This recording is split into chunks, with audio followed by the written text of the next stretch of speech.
Hello everyone, and welcome to another gun review.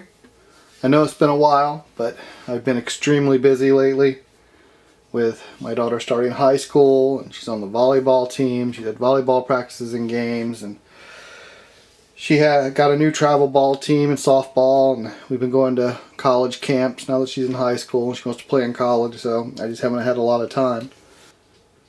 I have two primary guns that I carry for concealed carry, and 99% of the time I'm going to have one of those two specific guns on me. And today I'm going to review one of those, probably the one I've carried the most lately, the Taurus 738 TCP 380. Safety check.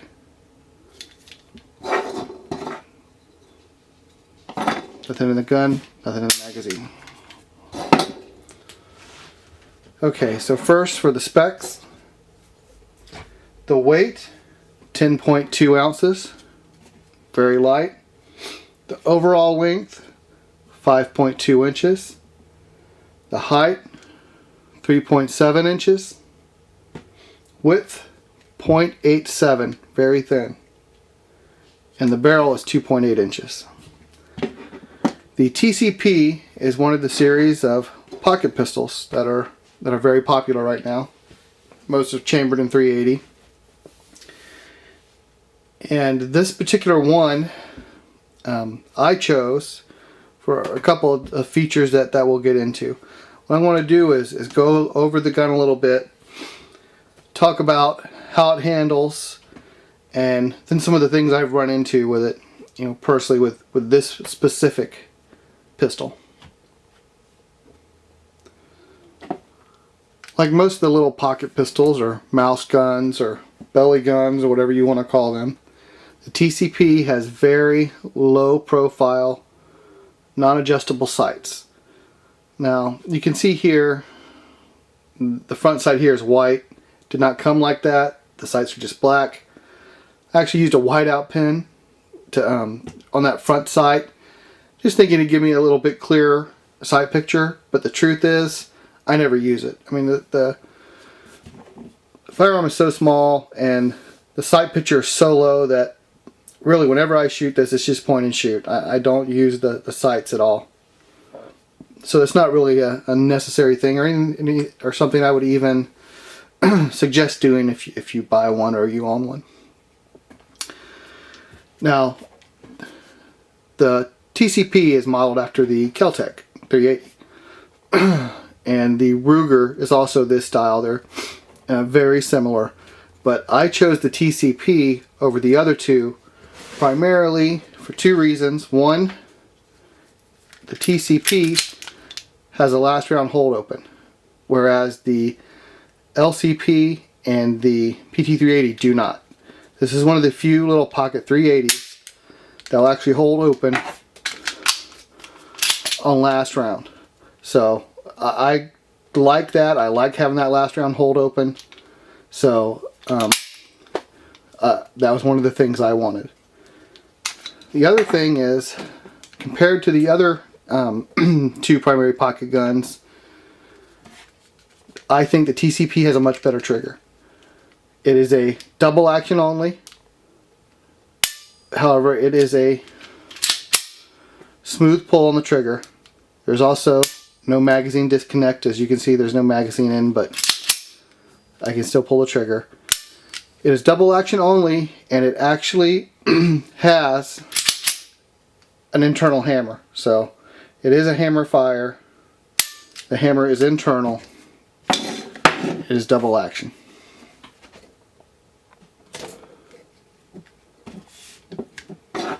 The magazine release works well. It's got a good solid release. I've never had a problem with the magazine sticking. One thing I have done to kind of upgrade, or if you want to consider it an upgrade, is I did get this Pachmir grip sleeve, and the reason is without it the grip is very thin, and I found when I would shoot it'd have a tendency to the gun would go to the left as it would roll into the swell of my palm. Well, this grip sleeve, you can see here, has a real good thickness where the palm swell is, and it makes fit my hand so much better. After getting that, it really improved the feel of this gun and the ergonomics, just adding that grip sleeve. But one thing is, this is a 2-finger gun. You know, my hands are normal size. They're not real large, not exceptionally small, and I can only fit 2 fingers on here. There is a pinky extension that you can get to add onto the gun. I have not got it because I do carry this in my pocket. And I was worried the pinky extension would make it not fit so well, or it might start getting hung up if it comes out of my pocket, so I just use it with just the 2-finger grip. Now the capacity of the TCP is a 6+1, so 7 rounds, single stack. It does come with only 1 magazine. I did buy a second magazine separate, so you got to keep that in mind. If you might have to buy an extra magazine if you're worried about capacity. Now, as I was saying, one of the reasons I chose this is because of the trigger.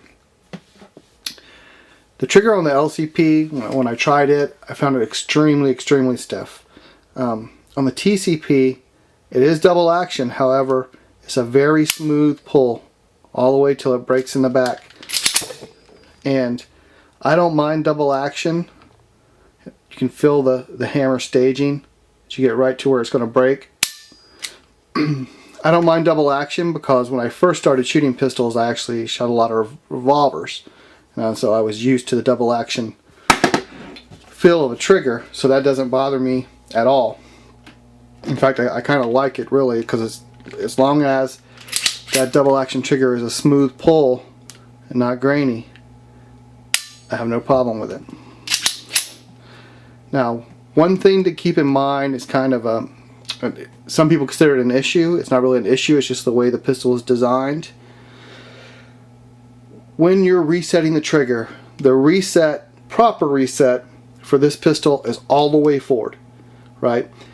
But if you listen as you go out slowly, you hear a click there and you think, oh, it's reset. It's actually not. At this point, you're at a half cock. As you start to let the trigger go forward, when you hear that first click, what you're really doing is setting the hammer in a half cock.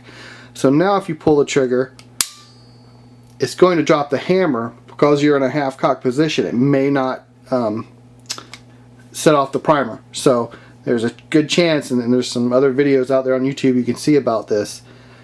If you get to that half cock position and you short stroke it, it may not set off that round. And this pistol does not have double strike capability. So if that happens, you have to manually rack the slide. So when you're shooting this pistol, just make sure, like when I'm at the range and whenever you're working on it and you're getting used to it, that you always go all the way back out for your reset. You hear that second click? That second click is when the hammer is fully deployed. First click, it's a half cock. Second click, you're ready to fire.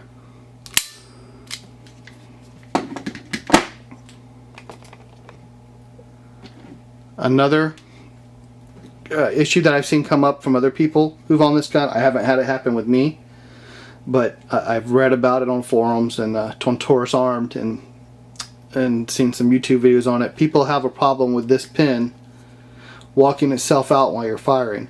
This is a retention pin, and when I go to break down the gun here in a minute, you'll see you have to remove this pin to remove the slide. So if the pin falls out, of course it's going to cause problems. I haven't had that happen with this specific pistol, but some people have said they've had that issue. So I went to the range, recorded some video. This first round of shooting, I did a mixed magazine just so you can see the firearm will cycle different brands and different types of bullets. I had 2 rounds of Perfecta a round of a Colt solid copper hollow point, a round of Remington UMC, a round of the Hornady American Gunner XTP jacketed hollow points, and 1 round of a PPU full metal jacket. So I went and fired at the range. I'll go ahead and show you that now.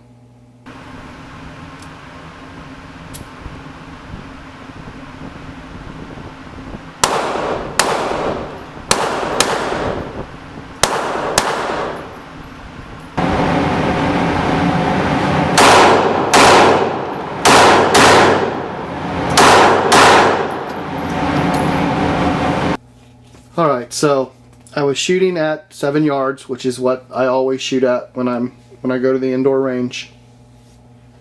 And as you can see, the gun has a little bit of snap to it. But I mean, that's really common for this type of gun. These pocket pistols all are pretty snappy because they're very lightweight, very small, and you only got a 2-finger grip. You know, if you have that pinky extension, you probably have a better grip. It might not snap so much or so bad for you, but with that 2-finger grip, it will ride up. And you can even see I didn't reset properly after my first 2-shot group, and my next 2 went pretty high.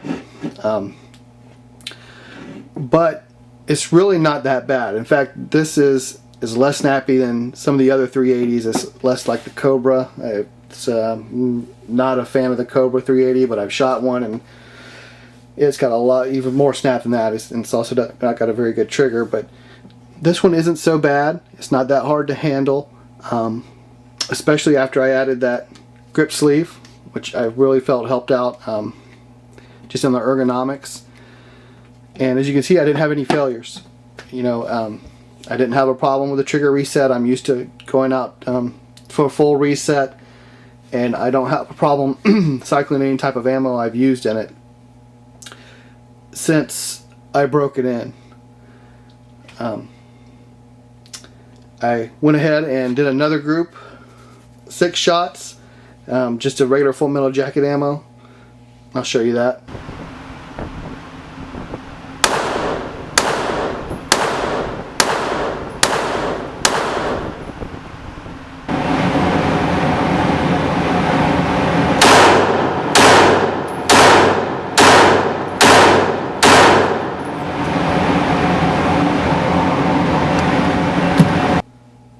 As you can see, that was a little bit better. In particular, the first 2 shots, which hit right where I was aiming, they pretty much hit the same spot.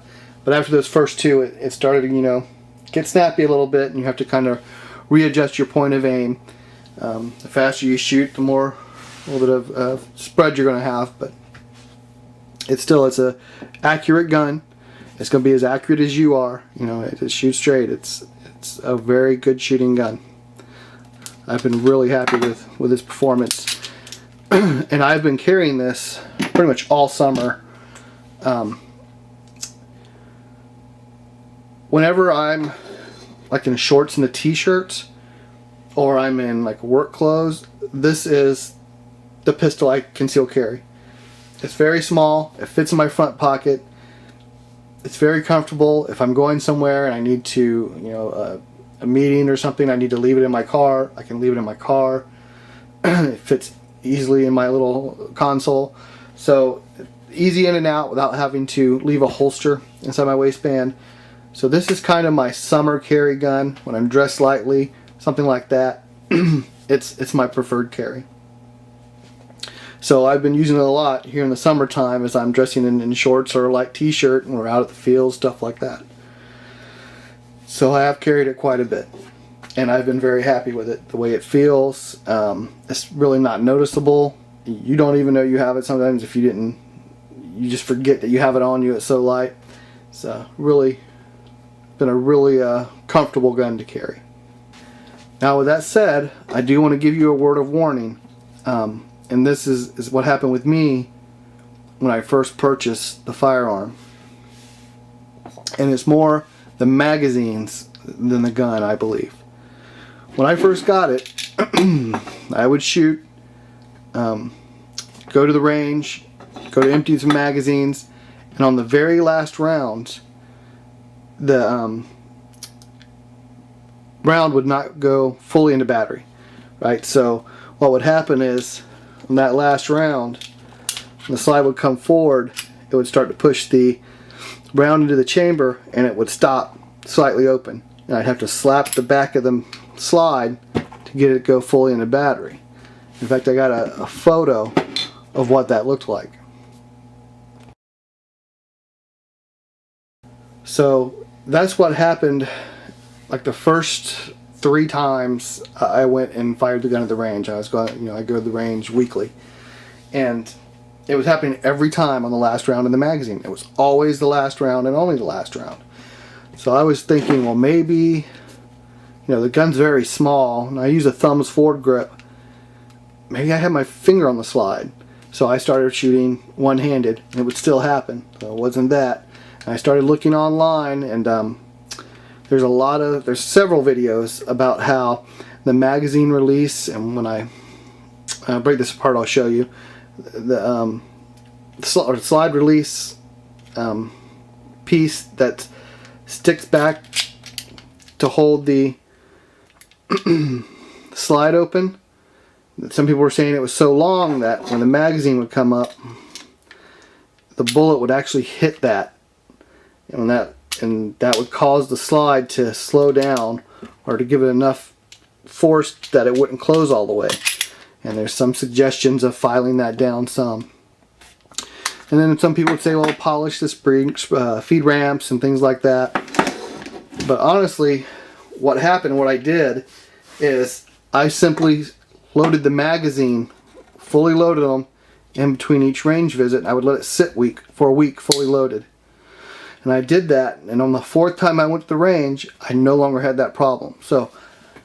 And I haven't had it since. So I believe it was the magazines. I think the springs were too tight or something. It didn't have enough force, or it wasn't loose enough, I don't know, for the slide to strip off that top round and put it into the chamber. The spring was just too tight. And after about 3 weeks of seeing a round loaded, both magazines started working properly. And before, both magazines, and I have 2 magazines here.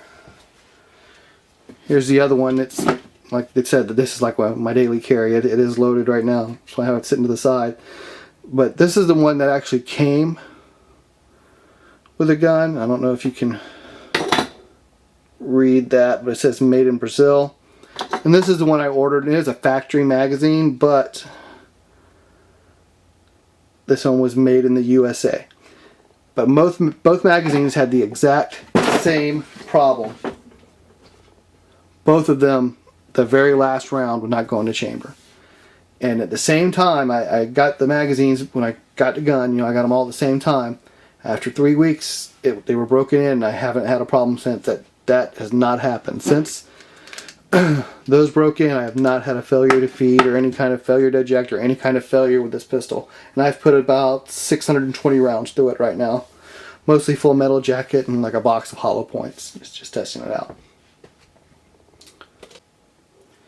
So if you do get this pistol and you're having an issue with that last round feeding into the going into battery, just know, well, it could just be your magazine's broken in. Keep that thing loaded, let it sit in between range visits, fully loaded, and let those springs compress. Okay, so now I'm going to go into breaking this down. As I said earlier, there is a retention pin here, and to break it down, put your slide back a little bit. Get your fingernails under that pin, pull it out. Once it's out, you can just slide it off. You don't have to pull the trigger, you can bring it right off. And then it's like your PT-111 or your other semi-autos. You have your guide rod and spring. And this one, the guide rod is separate and can come out of the spring. And your barrel slide. Very simple. in here, see if we can get a view. I'll tell you what I was talking about with the slide release.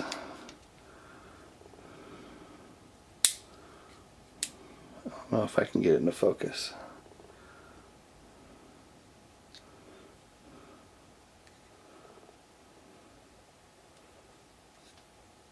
That piece right there,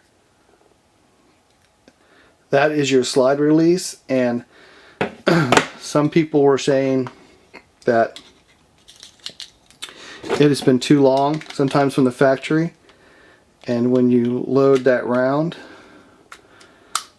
comes up, it will actually hit the metal on that slide release.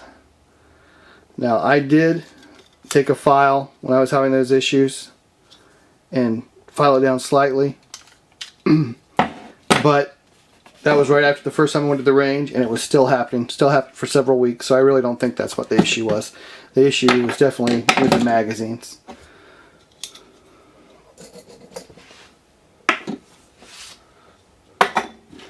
So this is your hammer. You see, as I pulled it back, you hear it go into cock. It falls forward. So there it is, disassembled, filled, stripped anyway for cleaning. One thing I always make sure I do, and I do this with every gun, I always make sure I get under that little extractor arm. And this firearm in particular, maybe it's more the ammo I use. I shoot a lot of Perfecta. There's a lot of flakes under there and it will gunk up. So I always make sure I get under there every time I clean it. Good. So reassembly. Simple. Put your barrel back into place. Guide rod and spring. Open end of the spring goes towards the front. And make sure you sit your guide rod on the ledge. You see there's a ledge right there. Just put it into place.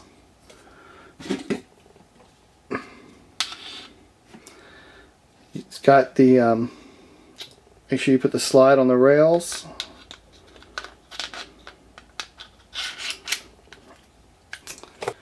Once you have it back together, go to the hole where your retention pin goes, push back the slide until you can see all the way through.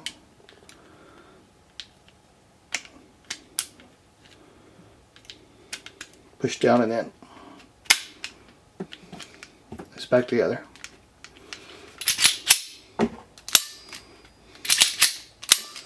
Now, on this particular firearm, the serrations aren't the best, so it's a little hard to get a grip sometimes.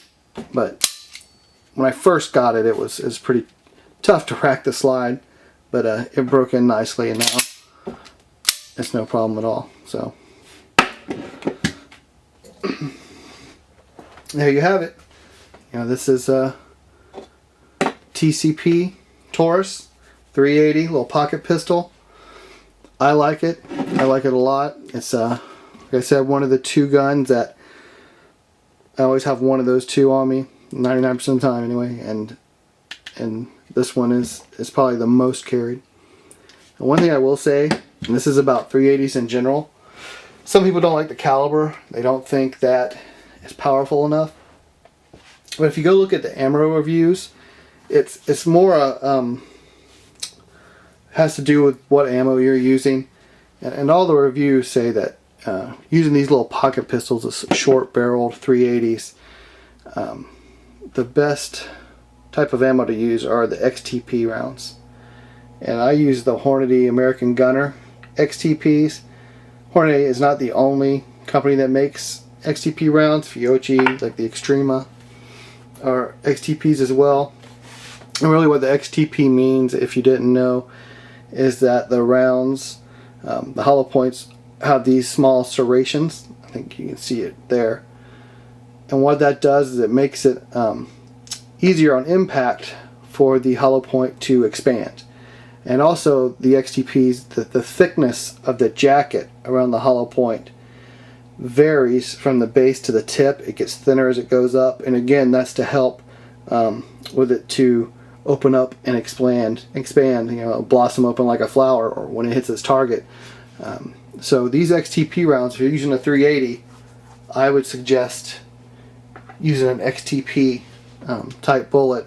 And you can go to the Ammo Quest on YouTube and look up his 380 ammo comparisons, and I believe when he did his finals, like his best rounds, I think almost all of them were XTPs for the 380s. So, hope you enjoyed the review.